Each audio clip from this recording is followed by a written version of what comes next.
Ja, ik doe eens normaal, man. Wat ach. Ja, doe eens normaal, man. Dat is de... Ja. Lekker zelf normaal. Dat is echt erg, man. Dat is dan niet normaal.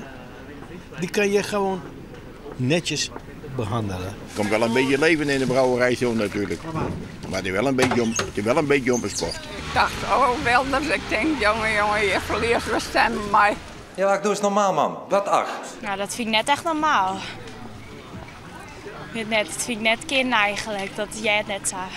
Kijk, als het tegen elkaar is, als vrienden onder elkaar, zeg je... nou joh, doe eens normaal. Dan vind ik het een gewone uitspraak, maar niet zo.